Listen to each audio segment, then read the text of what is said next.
Reports this morning that Chinese tech company Huawei is ramping up to test its newest and most powerful AI chip, which would be a competitor to chips made by NVIDIA. Christina Partsinevelos is here with that story to evaluate the threat. Hi, Christina. Hi, Mike. Well, U.S. chip sanctions aimed at slowing China's AI progress just really appear to be unraveling. The Wall Street Journal, like you mentioned, reports Huawei is preparing to test its new Ascend 910D processor, Ascend, I should say, as an alternative to NVIDIA's premium offerings.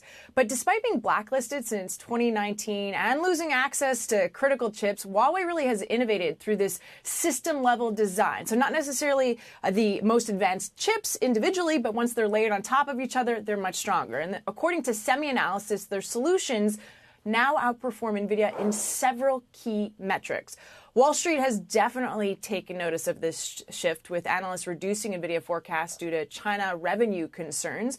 JP Morgan estimates that NVIDIA could lose roughly $15 to $16 billion in 2025 revenue. Why? Because of U.S. export controls. In other words, just losing revenue completely from China. Meanwhile, Huawei continues growing domestically, planning to ship over 800,000 chips this year to companies like ByteDance.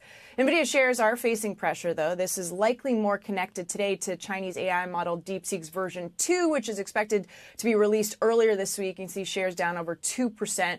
And that DeepSeek will enable more efficient AI models on lower quality chips. In other words, you may not need the most advanced NVIDIA chips. But for NVIDIA, this does represent a potential permanent shift in the global AI chip landscape as it loses ground in what was once a key growth market. Guys? Yeah, but Christina, China's not at all that. I mean, they took that $5.5 billion charge. They can no longer even sell the H20 there. I guess, is there a chance that they could be competing against Huawei in other markets, where they would lose market share in other places around the world from a Huawei chip? Or is Huawei only going to be operating in the Chinese domestic market? I would assume that they would definitely be sharing their chips just with nearby countries. I can't say. I have not reached out to them in regards to that particular 910D chip and then the CNB chips as well. But to your point, it's 13% of total revenue. So China contributes that. It's the lowest amount in the last decade, but it is still a contributing factor to their total revenue. So it is something when they start to get a hit. The write-off you mentioned was 5.5, but really that is just the write-off from not being able to sell those H20s. There's going to be potential loss of revenues, that 13% of total revenues over the next little while. So I think it's a larger hit to their bottom line.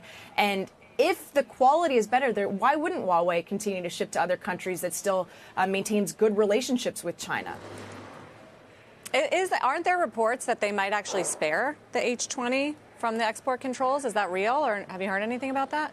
Well, the next one would be another version. There's another name for a B20, and so that seems to fall underneath the threshold. In regards to the L20 being spared, no, I have not heard anything about that. But we've seen just over the last several years, NVIDIA is very good at creating these workarounds, right? Every time there is an export control, NVIDIA comes out with another layer. And so now the latest one would be with the Blackwell.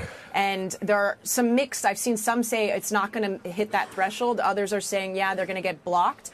And it kind of works against what the United States is trying to stop, right? If NVIDIA keeps creating these workarounds, these watered-down versions that are still able to ship to China, how is that aiding the U.S. in trying to reshore? So there's two sides, I guess, to what NVIDIA is playing right now. Yeah, well, we know there's a relationship there with the president and Jensen. They both talked about it. He wore a suit 2 weekends ago and met with everyone except for DeepSeek. He was supposed to meet with them, but didn't. Christina, thank you. Christina Partsinevelos.